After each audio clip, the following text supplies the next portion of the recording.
తెలుగు రాష్ట్రాల్లో హీట్ మరింత పెరుగుతోంది. రాబోయే 2 రోజులు దాదాపు 3 డిగ్రీల వరకు ఉష్ణోగ్రతలు పెరిగే ఛాన్స్ ఉందని వార్నింగ్ ఇచ్చింది ఐఎండీ. బయటకొచ్చేవారు తగిన జాగ్రత్తలు తీసుకోవాలని సూచించింది. తెలుగు రాష్ట్రాలు నిప్పుల కొలిమిలా మారిపోతున్నాయి. ఇప్పటికే రికార్డు ఉష్ణోగ్రతలు బ్రేక్ చేస్తుండగా మరింత పెరిగే ఛాన్స్ ఉందని ఐఎండీ వార్నింగ్ ఇస్తోంది. సాధారణం కంటే ఎక్కువ ఉష్ణోగ్రతలు నమోదు కావడంతో జనం ఉక్కిరిబిక్కిరవుతున్నారు. తెలంగాణలోని కొన్ని జిల్లాల్లో అక్కడక్కడా వడగాల్పులు వీచే అవకాశం ఉందని హైదరాబాద్ వాతావరణ కేంద్రం హెచ్చరించింది. కొన్ని జిల్లాల్లో గరిష్ట ఉష్ణోగ్రతలు 2 నుంచి 3 డిగ్రీల వరకు పెరిగే అవకాశం ఉన్నట్లు తెలిపింది. రాగల 3 రోజులు కొన్ని జిల్లాల్లో తేలికపాటి నుంచి మోస్తరు వర్షాలు కురిసే ఛాన్స్ ఉంది. శనివారం ఉరుములు మెరుపులతో పాటు గంటకు 30 నుంచి 40 కిలోమీటర్ల వేగంతో ఈదురుగాలులతో కూడిన తేలికపాటి నుంచి మోస్తరు వర్షాలు పడొచ్చని వాతావరణ కేంద్రం తెలిపింది.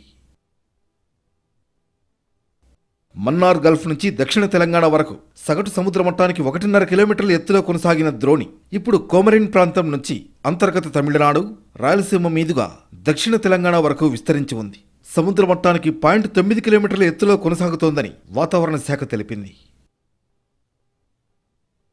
ఏపీలోనూ రోజురోజుకు గరిష్ట ఉష్ణోగ్రతలు పెరుగుతున్నాయి. అత్యధికంగా నంద్యాల జిల్లా పెద్దదేవళాపురంలో 44.9, పార్వతీపురం మన్యం జిల్లాలోని మక్కువ, వైఎస్ఆర్ జిల్లాలోని సింహాద్రిపురంలో 44.3, అనకాపల్లి జిల్లా రావికమతం, విజయనగరం జిల్లాలోని రామభద్రాపురం, తుమికాపల్లి, ప్రకాశం జిల్లాలోని దొనకొండ, తిరుపతి జిల్లాలోని మంగనెల్లూరులో 44.1, కర్నూలు జిల్లా వగరూరులో 43.9 డిగ్రీల ఉష్ణోగ్రతలు నమోదయ్యాయి.